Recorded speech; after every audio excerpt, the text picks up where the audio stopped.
एक राजमहल जहाँ कभी अट्टहास गूंजते थे, अब बस वहाँ सन्नाटा है। एक रणभूमि जहाँ कभी रथों की गर्जना थी, अब वहाँ सिर्फ मौन पसरा है। और एक नारी द्रौपदी जो पंचाल की राजकुमारी थी, अब एक यातना की प्रतिमा बन चुकी है। पर क्या आप जानते हैं, उस आखिरी क्षण में जब कर्ण मृत्यु के कगार पर था, तब द्रौपदी उसके पास आई। उसने कुछ कहा और फिर फूट फूट कर रोई। आखिर क्या कहा था द्रौपदी ने कर्ण से? क्या सच में उसने माफी मांगी थी या फिर कोई रहस्य छिपा था उस अंतिम शब्दों में? चलिए आज आपको लेकर चलते हैं उस अधूरी कथा की ओर, जिसे इतिहास ने छुपा लिया पर आत्माएं आज भी उसे दोहराती हैं। कर्ण और द्रौपदी, एक अनकहा रिश्ता। कर्ण और द्रौपदी, दो नाम जो महाभारत की कथा में कई बार टकराए लेकिन कभी एक न हो सके। कर्ण जो सूरपुत्र था, परंतु समाज ने उसे सूतपुत्र कहा। द्रौपदी जो अग्निकुंड से उत्पन्न हुई, परंतु समाज ने उसे 5 पतियों की पत्नी कहकर अपमानित किया। इन दोनों कहानियों में कई समानताएं थी। एक ने अपमान झेला क्योंकि वो सूतपुत्र कहा गया, दूसरी ने अपमान झेला क्योंकि उसने एक से अधिक पतियों को अपनाया। लेकिन सबसे बड़ा झटका तब लगा जब द्रौपदी ने स्वयंवर में कर्ण को ठुकरा दिया। नहीं, मैं किसी सूतपुत्र से विवाह नहीं करूंगी। यही शब्द थे द्रौपदी के, जो कर्ण के हृदय को तीर बनकर चुभ गए। कर्ण का दर्द, द्रौपदी के शब्दों की गूंज। कर्ण जो धनुर्विद्या में अर्जुन के समकक्ष था, कर्ण जिसने परशुराम से शिक्षा ली, कर्ण जो दानवीर कहलाया, वो आज एक शब्द तक नहीं भूल पाया। सूतपुत्र। द्रौपदी का ठुकराना उसके पुरुषत्व को नहीं बल्कि उसके आत्मसम्मान को ठेस दी। महाभारत के युद्ध में जब द्रौपदी को सभा में खींचा गया, तब कर्ण ने भी उसकी खिल्ली उड़ाई। वह 5 पति वाली दासी, यह एक बदले की आग थी। यह आंतरिक घाव जो कर्ण के भीतर गहराता जा रहा था। युद्ध का नायक कर्ण का अंत समय। महाभारत का युद्ध अपने चरम पर था। कर्ण ने भीष्म के बाद कुरु पक्ष की बागडोर संभाली। उस युद्ध कौशल, उसकी वीरता सबने देखा। पर जब अर्जुन से उसका अंतिम युद्ध हुआ, तब कर्ण का रथ भूमि में धंस गया। इसी क्षण जब वह नीचे झुका, श्री कृष्ण ने अर्जुन को संकेत दिया और अर्जुन ने बाण छोड़ दिया। कर्ण धरती पर गिरा, घायल। अब वह भी शांत था। वो अंतिम क्षण द्रौपदी का आगमन। अंधकार फैलने लगा था, रणभूमि शांत थी, परंतु कर्ण का अंत निकट था। तभी वहां आई एक स्त्री, चुपचाप, बिना शोर के। वह थी द्रौपदी। कर्ण ने धीमी मुस्कान के साथ पूछा, तुम यहाँ क्यों आई हो पांचाली? द्रौपदी कंपित स्वर में, मैं क्षमा मांगने आई हूँ कर्ण। आज मैं जान गई हूँ कि तुम सूतपुत्र नहीं थे। तू तो मेरी समानता का अधिकारी था, एक क्षत्रिय, एक योद्धा, और मैं तेरे स्वाभिमान को ठुकरा दिया। मैंने जो कहा वह मेरे अहंकार की उपज थी। कर्ण, अब क्यों आई हो द्रौपदी? अब जब मेरा जीवन समाप्त हो रहा है, क्योंकि मैं जान गई हूँ कि तुम मुझे समझ सकते थे।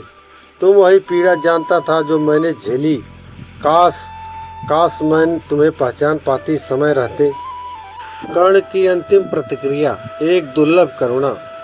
कर्ण ने अपनी आंखें बंद कर ली और मुस्कुराया, फिर धीरे से कहा, द्रौपदी, तूने जो किया वह तेरा धर्म था। तू एक राजकुमारी थी और मैं एक भ्रमित अस्तित्व।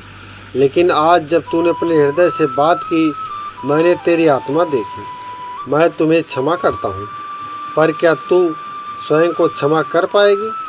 द्रौपदी फूट फूट कर रो पड़ी। वह जान गई थी कि उसने ऐसा व्यक्ति खो दिया जो शायद उसे सबसे बेहतर समझ सकता था। सूर्यदेव की दृष्टि और कर्ण की आत्मा का प्रस्थान। जैसे ही कर्ण ने अंतिम सांस ली, आकाश में तेज प्रकाश फैला। सूर्यदेव की किरणें भूमि पर उतरी, मानो अपने पुत्र को लेने स्वयं आए हों। कर्ण का शरीर शांत था, पर आत्मा ऊर्ध्वगामी हो चुकी थी दैवत्य की ओर।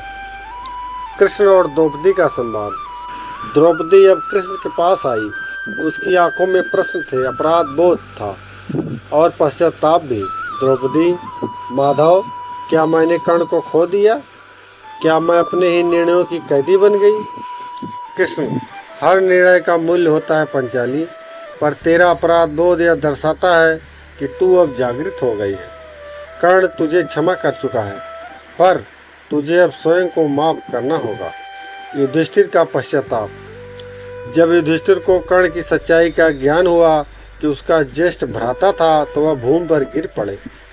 युधिष्ठिर बोले, हमने अपने ही भ्राता का वध कर दिया अज्ञात रहते।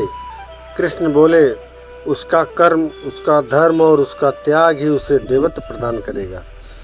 द्रौपदी की आत्मग्लानि। द्रौपदी ने कई रात्रियां जागते हुए बिताई। हर स्वप्न में वह कर्ण को देखती।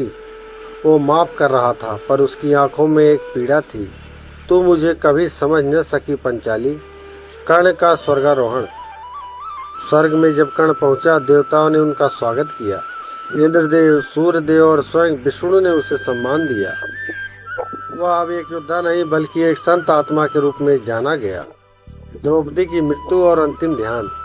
हिमालय की यात्रा में जब द्रौपदी गिरी, उसके अंतिम शब्द थे, हे कर्ण, क्षमा कर देना मुझे, मैं तुझे कभी जाना नहीं। नारद का कथन। नारद मुनि ने कहा था, यदि कर्ण और द्रौपदी एक होते तो धर्म, करुणा और न्याय का संपूर्ण स्वरूप प्रकट होता। पंचाली के हृदय की अधूरी कथा। इतिहास ने द्रौपदी को महाभारत की वीरांगना कहा, पर उसकी आत्मा जानती थी कर्ण वह अध्याय था जो उसके हृदय में अधूरा रह गया। निष्कर्ष। क्या माफ़ी पर्याप्त थी? कभी कभी हम क्षमा मांगते हैं, लेकिन समय इतना आगे बढ़ चुका होता है कि सामने वाला सिर्फ मौन दे पाता है। द्रौपदी ने कर्ण से माफ़ी मांगी, पर कर्ण का मौन ही उसका उत्तर था। एक मौन जिसमें प्रेम भी थी, क्षमा भी थी, और एक थी अधूरी कहानी का अंत। जीवन में कभी भी किसी को उसके जन्म से मत आंकिए। कर्ण को सूतपुत्र कहा गया, परंतु वह सूर्यपुत्र था, और शायद द्रौपदी के अधूरी किस्मत का सबसे उज्जवल अध्याय भी। क्या आप कभी किसी को केवल उसके नाम, जात या स्थिति से आंकते हैं? तो सोचिए, कहीं आप भी द्रौपदी की तरह किसी कर्ण से माफ़ी मांगने के लिए न रह जाएं। तो दोस्तों, अगर आपको वीडियो अच्छा लगा हो तो हमारे चैनल पुराना को लाइक करें, सब्सक्राइब करें, दोस्तों और परिवार में शेयर करें।